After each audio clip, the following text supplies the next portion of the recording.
Barrister جناب اسدالدین اویسی صاحب، حضرات علماء کرام، بزرگان محترم، نوجوانان اسلام، عزیزان گرامی، سامعین اعظام، عمائدین شہر، پردہ نشین خواتین امت اسلامیہ، یہ عظیم الشان اجلاس اپنے دامن میں ایک پیغام بھی رکھتا ہے، دشمنوں کے لیے بھی اور دوستوں کے لیے بھی۔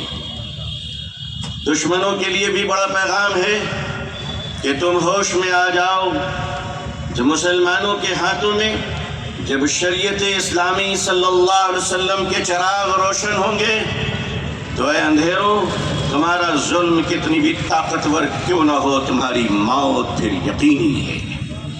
چراغ جب روشن ہوتے ہیں تو اندھیرا کافور ہوتا ہے۔ یہ اجلاس عام ہندوستان اور پوری دنیا کو یہ بتانا چاہ رہا ہے کہ ہندوستانی مسلمان جو دنیا کی سب سے بڑی آبادی ہے بحیثیت مسلمان، وہ کسی کے رحم و کرم پر نہیں اور کسی کی خیرات و زکوٰۃ پر نہیں، بلکہ اس ملک میں اگر وہ شریعت کے ساتھ زندہ ہے تو وہ اللہ کی رحمت سے زندہ ہے۔ لوگ یہ نہ سمجھیں کہ کسی کی مدد و نصرت ہے، لیکن عزیزان ملت ایک بات تو کہنا ہی چاہیے ہمیں۔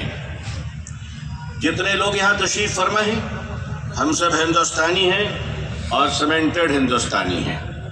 اگر کوئی ملاوٹ بیچ میں موجود ہو تو وہ نکل جائے، SIR چل رہا ہے، وہ ظاہر ہے کہ نکل جانا پڑے گا۔ لیکن مجھے ایک بات آپ سے بتائیے، ہندوستان میں پیدا ہونے کا فیصلہ ہمارا اپنا تھا؟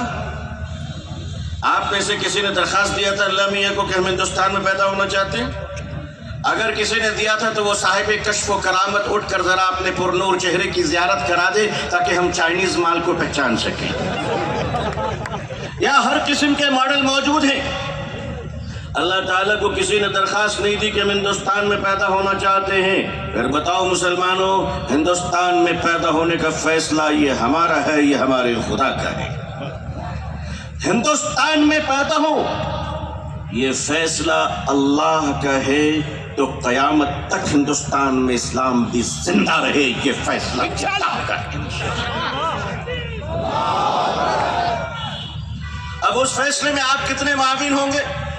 دنیا کہتی ہے امریکہ اسلام کے پیچھے پڑا ہے، فرانس اسلام کے پیچھے پڑا ہے، میڈیا اسلام کے پیچھے پڑی ہے، لوگ اسلام کے پیچھے پڑے ہیں۔ بھائی جب سب پیچھے پڑے ہیں تو اسلام کہاں ہے؟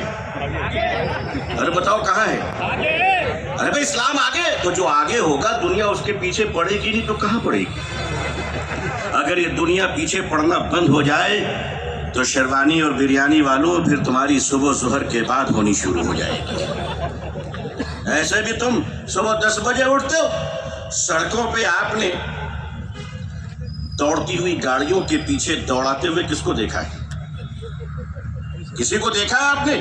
ہائی وے پر جب گاڑی دوڑتی ہے تو پیچھے ایک کتا دوڑاتا ہے گاڑی کو، کوشش کرتا ہے پکڑ لوں۔ میں ہمیشہ سوچتا ہوں کہ ارے اگر تم نے پکڑ بھی لیا تو گاڑی کا کرو گے کیا؟ یہ تمہارے کام کا نہیں ہے۔ آدمی کام کا کس وقت بنے؟ ہندوستانی مسلمانوں، آپ چاہتے ہیں کہ اللہ کا شریعت زندہ رہے، مسکراتا رہے؟ اگر آپ چاہتے ہیں تو آپ کو کیریکٹر لیس کمیونٹی نہیں بلکہ باکردار قوم بن کر اس ملک کو بتانا پڑے گا۔ باکردار بننے کے لیے آپ کو 2-3 بڑے فیصلے کرنے پڑیں گے اس ملک میں۔